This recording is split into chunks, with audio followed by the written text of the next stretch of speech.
That was twice as fast as the competing top-end Range Rover.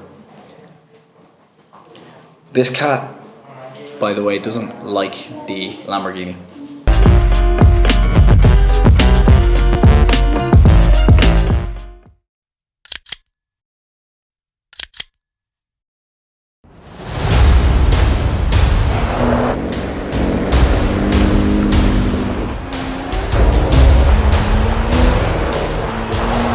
Hello and welcome to the Car Nerd Talks. I'm Jason Hassett, the aforementioned car nerd, and today I'm going to be talking to you about a car you may not have heard of. It's a Lamborghini, and I'm sure you've heard of them, but this is a Lamborghini SUV, and I know what you're thinking, the Urus. I've heard of that, but I'm not talking about the Urus. I'm talking about an SUV they made in 1986, the LM002, which was dubbed the Rambo-Lambo. So that's what I'm going to be talking to you about today. Before that, don't forget to like and subscribe. I'd really appreciate it. And let's get into it. In 1977, Lamborghini had already been going through quite a difficult time, especially as it came up to the late 70s. And it was about to change hands once again and pass over to the Meerman brothers before getting passed on to Chrysler. But in 1977, they unveiled at the Geneva Auto Show the Cheetah, which was their first SUV, which they had been building for military purposes. They were trying to compete with another group of ragtag heroes who were currently working on something which would become the Hummer. That other company was FMC, and the truck that they were designing would be the first in a long line of SUV platforms that Lamborghini would work on, which would eventually become the Urus. But before then, they took the XR311 from FMC and basically copied the entire frame. And this landed them in a severe legal battle. But they still pushed ahead and tried to get that US military contract. The Cheetah was designed with a large waterproofed V8, a 5.9 litre from Chrysler.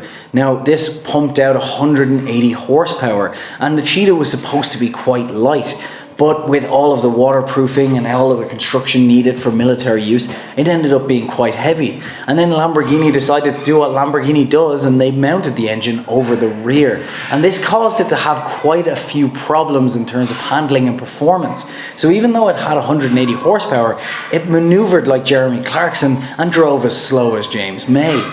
Unfortunately, this caused them and FMC, who were using the same body, not to get the contract.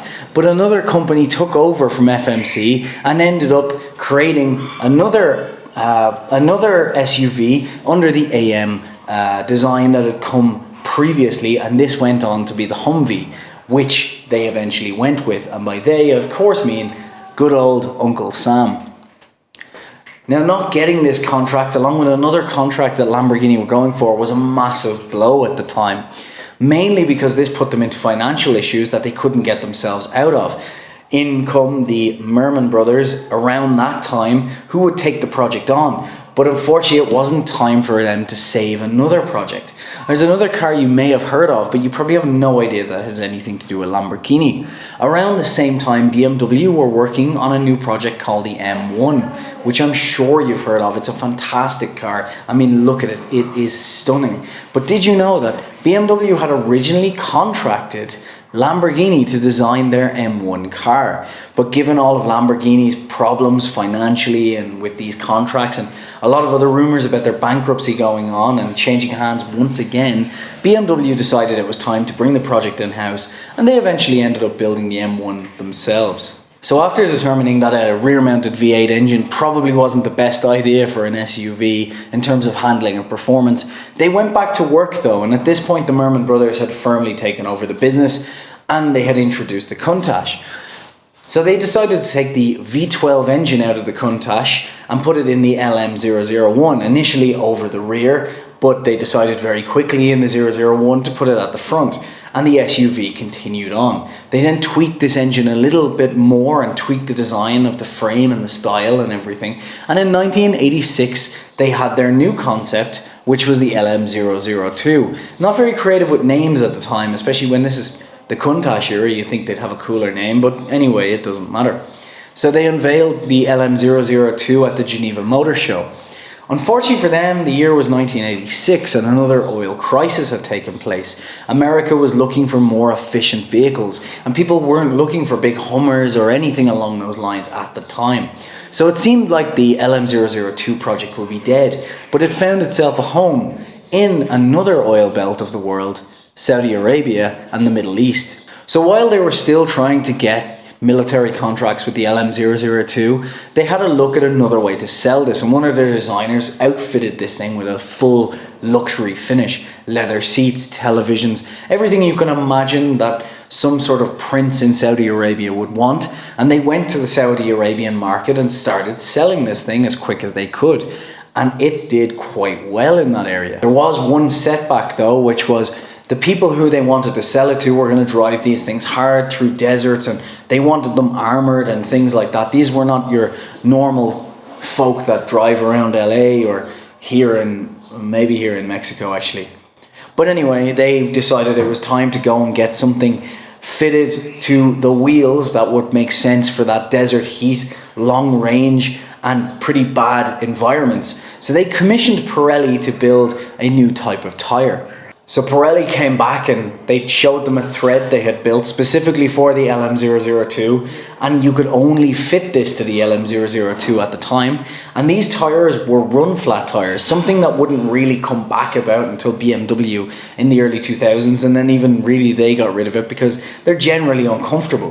However, these threads could run virtually flat, and this made them perfect for the desert heat and for horrible climates. And if you're in the middle of the desert, the last thing you want is to have a flat tyre when you've forgotten to bring the spare because you've so much champagne in the back that you couldn't fit it. On top of this, Lamborghini also fitted a 169 litre or 45 US gallon fuel tank, so you could drive about the desert away with your sultans and your 9 wives. And am I allowed to say that?